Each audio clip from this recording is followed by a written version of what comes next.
Une merveilleuse fenêtre ouverte sur le monde. Stéphane Bern ravi, il dévoile une grande nouveauté. Lundi 30 janvier, au Carré des Ancres à Paris, Stéphane Bern a dévoilé une grande nouveauté, appelant notamment les jeunes à s'y intéresser, car il s'agit, selon lui, d'une merveilleuse fenêtre ouverte sur le monde. C'était une grande première en France, et même dans le monde.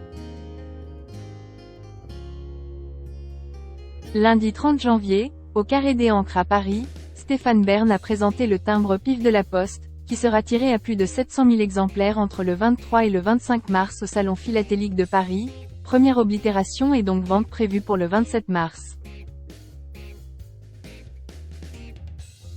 Il s'agit du premier timbre strip, en 3 cases, qui raconte un gag.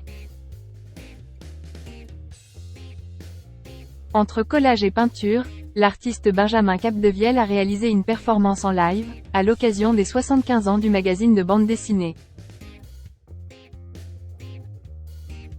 Christian Godard, 90 ans, auteur mythique de PIF dans les années 70 et créateur de La Jungle en folie, était également présent, tout comme un autre célèbre auteur du magazine, Mircea Arapu.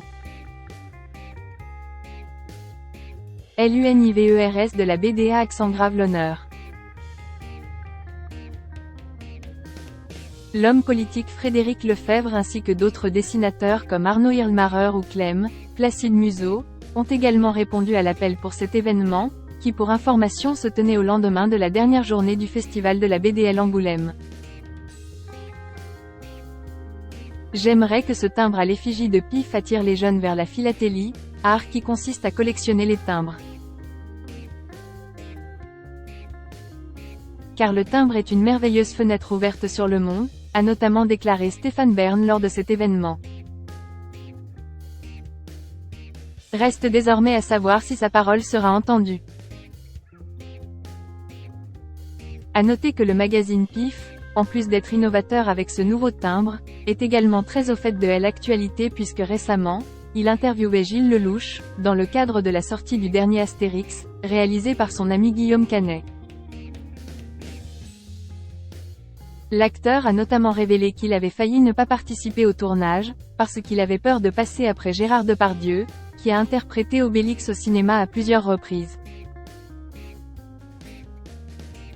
Mais il a finalement décidé d'affronter cette crainte, et ce grâce à sa fille Ava, fruit de ses amours avec Mélanie Doutet.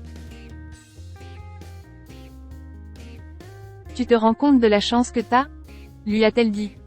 Aujourd'hui, il se rend compte qu'elle avait totalement raison.